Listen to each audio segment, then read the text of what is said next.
Muito bem, seja bem-vindo, seja muito bem-vinda. Estamos começando mais um resumo da lição da Escola Sabatina aqui no canal Escola da Esperança e chegamos na terça-feira, dia 27 de maio de 2025 e o título de hoje é Debaixo de seus pés.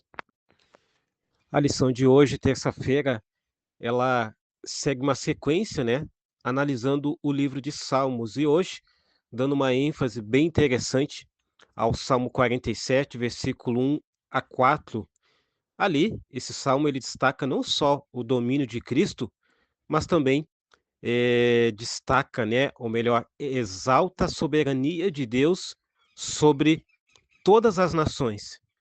Um outro ponto que é importante ressaltar é que o futuro glorioso ele está o quê? Ele está prometido. É interessante a gente, analisar nessa perspectiva, ou seja, apesar das lutas atuais que todos nós passamos, nós temos uma promessa de um futuro glorioso, do novo céu e também de uma nova terra. Um outro detalhe que a lição destaca hoje é que a humanidade, ou seja, lá através de Adão e Eva, ele eles, de certa forma, ao transgredir a palavra de Deus, eles cederam o domínio do planeta a Lúcifer. E Satanás, como está descrito lá em Jó capítulo 1, verso 7, ele reivindicou a propriedade da terra. Por quê?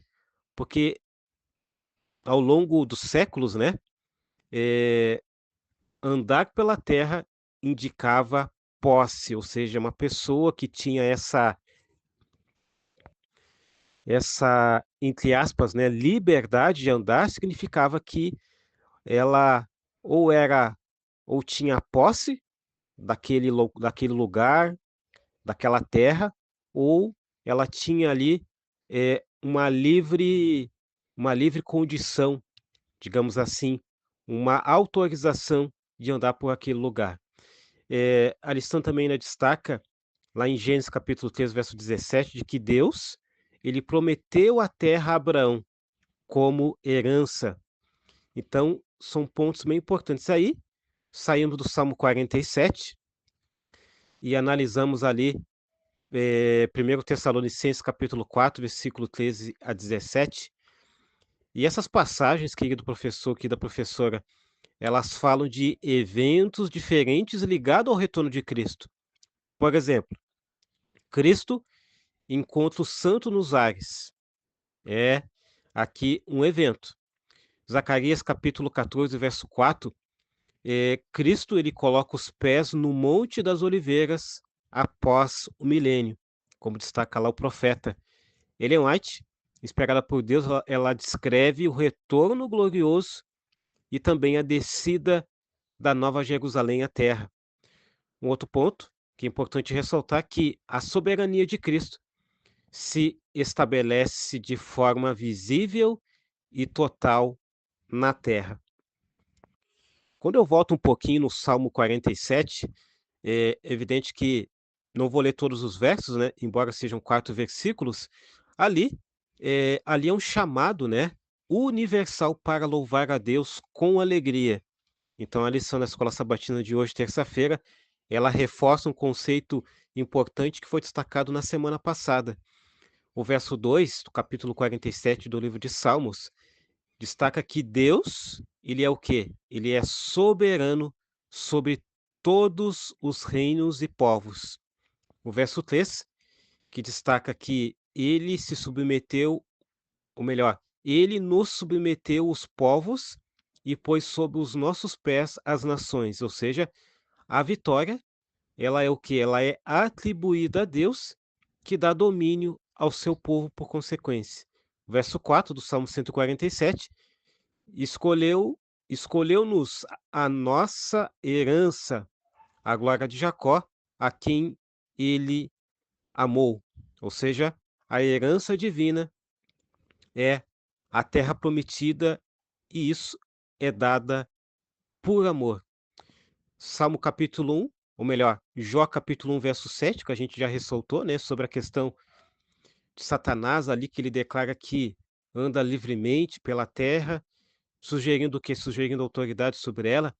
O que que isso reflete? O que que isso representa? Isso representa a usurpação temporária do domínio humano. De certa forma, quando Adão e Eva eles, permitiram a ação de Satanás, eles ele permitiu então essa condição a Lúcifer. Destaca novamente, eu estou reiterando então, que Deus ele convida Abraão a caminhar pela terra, ou seja, simbolizando posse e herança futura. Então é importante a gente analisar isso. E tem uma pergunta bem interessante no Salmo 47, voltando ao Salmo 47, né?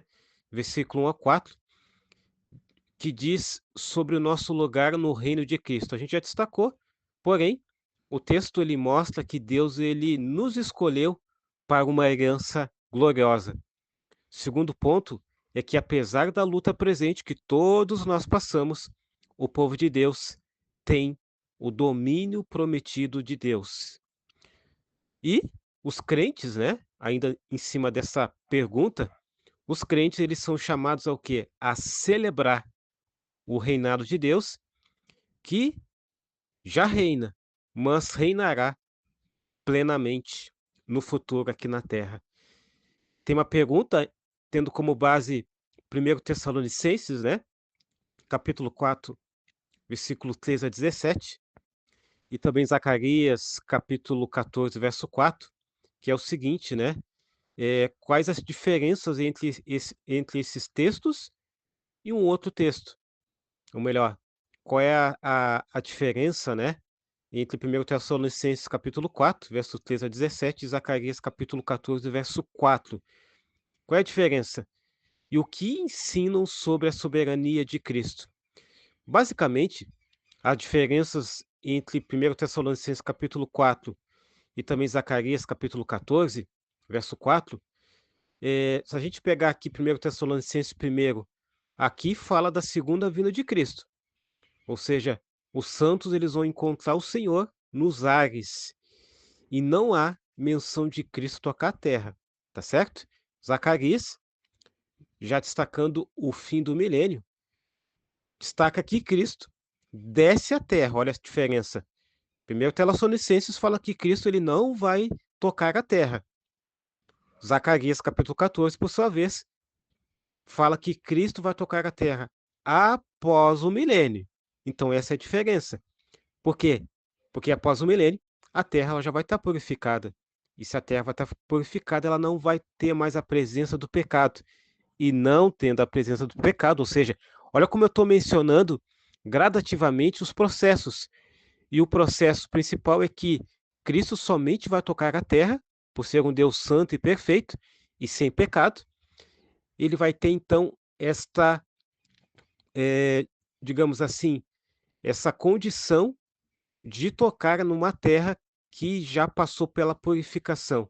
Ou seja, ele vai pisar no Monte das Oliveiras e inicia a restauração final. Então, é importante a gente entender esses detalhes que é extremamente importante. É importante destacar que Cristo ele tem domínio tanto no céu quanto na terra. Satanás ele usurpou, ele roubou, porém, isso é passageiro. Esse domínio que ele tem, ele é passageiro e o próprio Satanás sabe muito bem disso. Mas Cristo, ele tem o domínio pleno. Satanás não, tá certo?